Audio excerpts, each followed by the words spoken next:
ផ្ទាល់ជូនលោកអ្នកនាងចាពីស្ថានភាពថ្មីចុងក្រោយនៅតាមតំបន់ព្រំដែន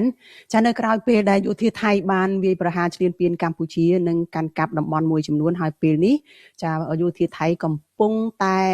ពង្រឹងឬក៏សម្អាតទីកន្លែងដែលពួកគេបានឈ្លានពានយកបាននោះនឹងឈរជើងកាន់តែរឹងមាំបន្ថែមទៀតចាលោកថាកិត្យានឹងឡើងមករាយការណ៍ផ្ទាល់អំពីរឿងនេះជូនលោកអ្នកនាងនៅពេលបន្តិចទៀតនេះចាមុននឹងទៅដល់សេចក្តីរាយការណ៍ផ្ទាល់របស់លោកថាកិត្យាចានាងខ្ញុំសូមអញ្ជើញលោកអ្នកនាងចាមកទស្សនាវីដេអូខ្លីមួយ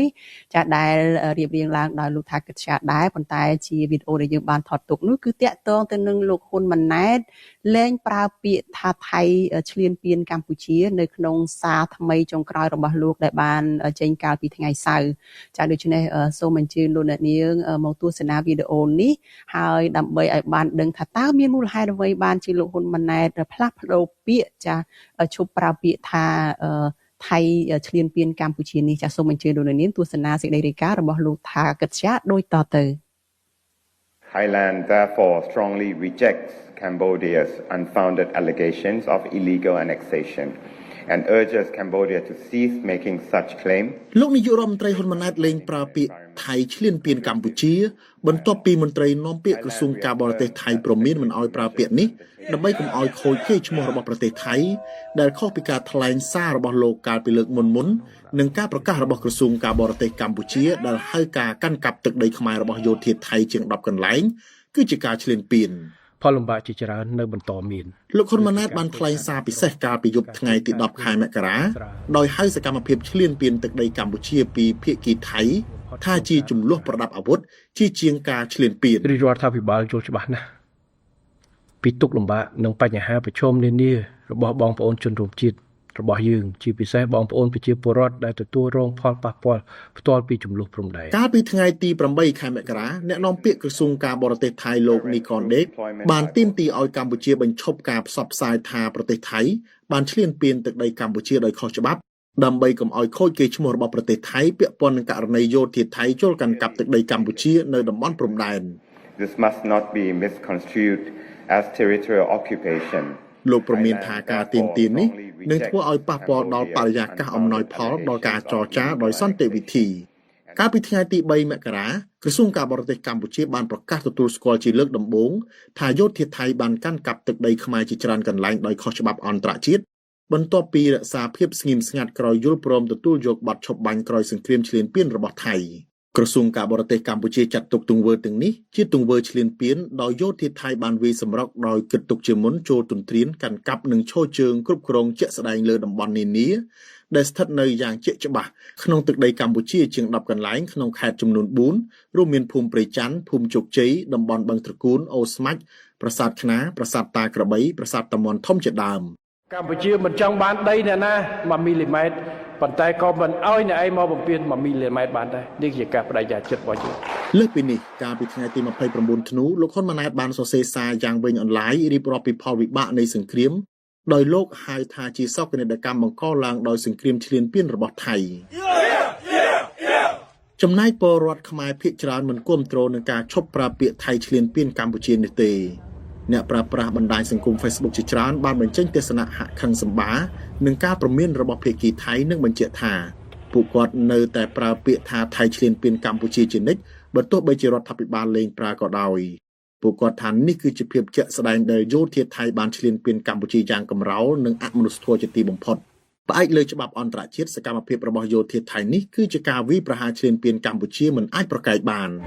ខ្ញុំថាថៃពីទីក្រុងមែលប៊ន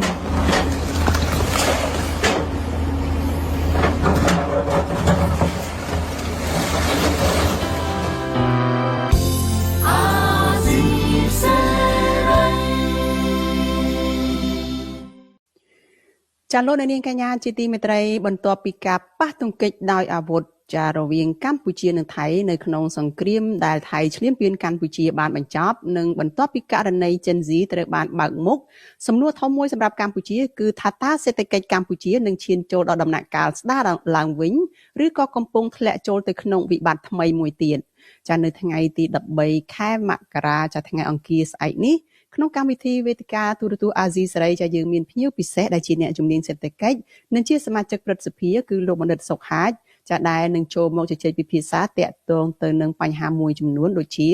ថាតើសង្គ្រាមនិងករណី Gen Z ប៉ះពាល់ដល់ពាណិជ្ជកម្មនិងការវិនិយោគកម្ពុជាបែបណាខ្លះតើអនាគតការងារប្រាក់ខែនិងជីវភាពរបស់ប្រជាពលរដ្ឋកម្ពុជានឹងរងផលប៉ះពាល់បែបណាខ្លះចាសសូមអញ្ជើញលោកនាងកុំភ្លេចរងចាំតាមដាននីតិវេទិកាទូរទស្សន៍អាស៊ីសេរីចានៅថ្ងៃស្អែកនេះដែលសម្របសម្រួលដោយលោកជុនច័ន្ទបុតកុំបីខានលោកនាងកញ្ញាជាទីមេត្រីចាំមកដល់សេចក្តីរាយការណ៍ផ្ទាល់របស់លោកថាកិត្យាចាយោធាថៃបន្តឈូសឆាយកំទេចផ្ទះរបស់ប្រជាពលរដ្ឋខ្មែរនិងកសាងទីតាំងឈរជើងកាន់តែរឹងមាំនៅខណៈដែលរដ្ឋាភិបាលកម្ពុជាមិនបានបង្ហាញគោលជំហរច្បាស់លាស់ក្នុងការទាមទារទឹកដីដែលថៃបានឈ្លានពានយកនោះមកវិញទេចាភាពមិនច្បាស់លាស់នេះកំពុងតែធ្វើឲ្យប្រជាពលរដ្ឋខ្មែរដែលជាអ្នករងគ្រោះនៅតាមព្រំដែនពីការបាត់បង់ដីធ្លីផ្ទះសម្បែងនោះកាន់តែអស់សង្ឃឹមចាលោកថាកិត្យាមានសេរីការផ្ទាល់ជូនលោកអ្នកនាងអំពីរឿងនេះចាជំរាបសួរកិត្យាពីចម្ងាយចាបាទជំរាបសួរអ្នកស្រីសុជីវីនិងសូមជំរាបសួរប្រិយមិត្តអ្នកស្ដាប់ទូរទស្សន៍ស៊ីសេរីបាទចាយើងសង្កេតឃើញថាការផ្ទុះអាវុធដាក់គ្នានោះបានបញ្ចប់ជាច្រើនសប្តាហ៍មកហើយដែរហើយប៉ុន្តែយើងក៏ដឹងដែរដោយដែលខ្ញុំបានជម្រាបខាងដើមអញ្ចឹងគឺថាយោធាថៃគឺមិនបាននៅស្ងៀមទេគឺគេបានចូលមកពង្រឹងទីតាំងឈរជើងរបស់ពួកគេរហូតហើយក៏មានការឈូសឆាយបំផ្លាញផ្ទះរបស់ប្រជាពលរដ្ឋនោះថែមទៀតផងចាថាថៃតើតកតងទៅនឹងបញ្ហារវាងកម្ពុជានិងថៃនឹងតើមកដល់ពេលនេះនឹងមានព័ត៌មានអ្វីខ្លះជាថ្មីចុងក្រោយជូនលោកអ្នកនាងចារវាងភាគីទាំងពីរគឺកម្ពុជានិងថៃនឹងចាបាទអរគុណអ្នកស្រីសុជីវីជាដំបូងខ្ញុំចង់បង្ហាញអំពីស្ថានភាពនៅខាងភាគីថៃបាទមុននឹងយើងមកជជែកអំពីបញ្ហានៅខាងស្ថានភាពទូទៅនៅខាងភាគីកម្ពុជាវិញបាទយើងដឹងហើយថានៅក្រោយពេលដែលមានបទឈប់បាញ់រវាងប្រទេសទាំងពីរនេះគឺមានសេចក្តីថ្លែងការណ៍រួមបានបង្ហាញហើយនៅក្នុងនោះមានមួយចំណុចថាកងទ័ពភាគីទាំងពីរនៅកន្លែងណាគឺឈរជើងនៅកន្លែងហ្នឹងដូច្នេះហើយបានជាយើងឃើញថាថៃបានវាយយកទីតាំងទឹកដីខ្មែរនឹងជាច្រើនកន្លែងនៅថៃឈ្លានពានហ្នឹងដូច្នេះគេឈរជើងនៅកន្លែងហ្នឹងប៉ុន្តែមិនមែនត្រឹមតែឈរជើងធម្មតាទេសកម្មភាពហ្នឹងគឺថារាល់ថ្ងៃនេះកងទ័ពថៃយោធាថៃហ្នឹងមមាញឹកមែនទែននៅក្នុងការធ្វើសកម្មភាពឈូសឆាយកំទេចផ្ទះប្រជាពលរដ្ឋបំផ្លាញភស្តុតាងផ្សេងដែលជាទីតាំងរស់នៅកន្លែងកាន់កាប់របស់ពលរដ្ឋខ្មែរជាយូរលង់ណាស់មកហើយនឹងបាទគឺសម្អាតទីតាំងហ្នឹងយើងឃើញដូចជាករណីខ្លះគឺដុតផ្ទះពលរដ្ឋនឹងចោលតែម្ដងមកដល់ពេលនេះនៅបន្តឈូសយក excavator នឹងមកចូលជន់មកចូលឈូសឆាយជាហូរហែបោះសម្អាតធ្វើឲ្យនៅទីតាំងខ្លះគឺបោះសម្អាតនឹងឲ្យមានរបៀបរៀបរយអញ្ចឹងទៅបាទកន្លែងខ្លះនៅរញ៉េរញ៉ៃនេះគឺថាកំទេចចោលហើយនឹងមានការដាក់រាំងនៅឥឡូវនេះមានការដឹកជញ្ជូនមកជាបន្តបន្ទាប់ដូចជាបេតុងដាក់នៅលូមានទូកុងតឺន័របន្ថែមទៀតមានបន្លាលូសហ្នឹងគឺថារាយជាច្រើនជាន់រឹងមាំមិនឲ្យពលរដ្ឋខ្មែរនឹងអាចចូលទៅកាន់ទឹកដីរបស់ខ្លួនដែលថៃដណ្ដើមយកនឹងទេដូច្នេះស្ថានភាពនេះគឺគេធ្វើរាល់ថ្ងៃអត់ដែលអខានទេហើយទន្ទឹមនឹងហ្នឹងគឺមានការកសាងផ្លូវភ្ជាប់ពីប្រទេសថៃពីទឹកដីថៃហ្នឹងមកភ្ជាប់ជាមួយនឹងទឹកដីខ្មែរហ្នឹងជាហូរហែស្ទើរតែគ្រប់ទីកន្លែងដែលយោធាថៃកំពុងសម្រុកហ្នឹងហើយធ្វើនេះគឺលឿនមែនតើអ្នកស្រីសុជីវីគឺអត់មានការបញ្ជាទេក្រោយពេលដែលផ្អាកបទជប់បាញ់ហ្នឹងគឺថាគេធ្វើស្ទឹងទាំងយប់ទាំងថ្ងៃហើយមានការគ្រប់គ្រងមានការសស្រាក់សស្រាំពីទាំងពីពលរដ្ឋទាំងពីទាហានថៃទាំងពីរដ្ឋាភិបាលទាំងស្ថាប័នពាក់ព័ន្ធហ្នឹងខាងរដ្ឋាភិបាលទម្លាក់កញ្ចប់លុយមកហ្នឹងគឺថាចំណាយឲ្យធ្វើតែម្ដងព្រឹបតែម្ដងអត់មានចាំបាច់យូរទេទាំងលោកសង្ឃថៃទាំងអីហ្នឹងគឺថានាំគ្នាទៅជួយយោធាទៅអីហ្នឹងគឺថាគេធ្វើរហូតនៅលើតាំងពីនៅតំបន់ជួរភ្នំដងរែកដែលជាកន្លែងទីតាំងកងទ័ពខ្មែរឈប់ឈរជើងកន្លែងលេនដ្ឋានហ្នឹងត្រូវបានគេជីកគេយកទីតាំងទាំងអស់ហ្នឹងយើងឃើញថតហើយយោធាថៃសើចចំអកលក់លើមកខាងភាគីខ្មែរជាហូរហែអីចឹងទៅក្នុងពេលដែលពួកគេកំពុងធ្វើសកម្មភាពហ្នឹងពោពេញដោយភាពសប្បាយរីករាយនៅពេលដែលគេបានជោគជ័យក្នុងការដណ្ដើមវាទីយកទឹកដីខ្មែរយកប្រាសាទខ្មែរយកភូមិខ្មែរបំផ្លាញផ្ទះខ្មែរអីហ្នឹងគឺថាយើងឃើញពោពេញដោយមោទនភាពដែលយើងទៅដែលគេបាននឹងហើយ ក្រៅពីនឹងទេយោធាថៃក៏ចាប់ផ្ដើមរដ្ឋាភិបាលថៃនេះគេចាប់ផ្ដើមប្រកាសដែរថាឥឡូវនេះគេទុកកងទ័ពថៃឲ្យនៅឈរជើងនៅតាមព្រំដែននេះយ៉ាងតិចណាស់ក៏មួយឆ្នាំទៀតដែរគេអត់ឲ្យដកទេគេនៅទុកឈរជើងនៅទីនឹងតែម្ដងហើយគេក៏ប្រកាសដែរថាគេនឹងបញ្ញាប់សាងសង់របងជាអចិន្ត្រៃយ៍មកជាប់ជាអចិន្ត្រៃយ៍ដូចជារបងផ្ទះអញ្ចឹងគេសាងសង់ជាប់ជាអចិន្ត្រៃយ៍នៅតាមតំបន់ព្រំដែនហ្នឹងហើយ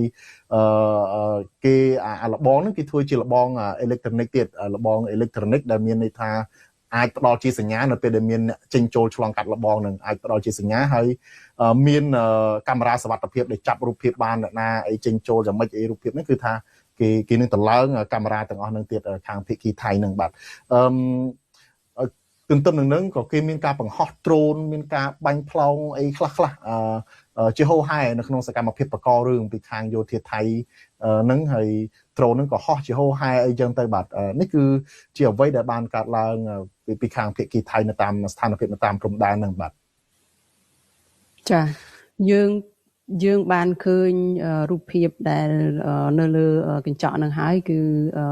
ពួកគេពិតជាបានពង្រឹងទីតាំងឈរជើងនឹងពិតប្រាកដដោយដែលលោកថាកិត្យាបានរាយការណ៍ជូនលោកអ្នកនាងចឹងមែនហើយចុះចំពោះភាគីរដ្ឋាភិបាលថៃវិញតើគេមានជំហរបែបណាចំពោះការដែលគេបានឈ្លានពានកម្ពុជាហើយមកឥឡូវនេះឈូសឆាយដល់បំផ្លិចបំផ្លាញប្រទេសរបស់ប្រជាពលរដ្ឋថៃទៀតនឹងចាលោកកិត្យាខាងភាគីថៃគេធ្វើការគ្រប់គ្នាទាំងភាគីរដ្ឋាភិបាលទាំងយោធានឹងដូចយើងបានរៀបរាប់តែរវល់នឹងរឿងសពបែបយ៉ាងទៅឈូសឆាយកំទេចឯការពារព្រំដែននេះយើងទៅចំណែករដ្ឋាភិបាលហ្នឹងក៏គេបន្តធ្វើសកម្មភាពរបស់គេដែរនៅក្នុងការនៅក្នុងយុទ្ធនាការ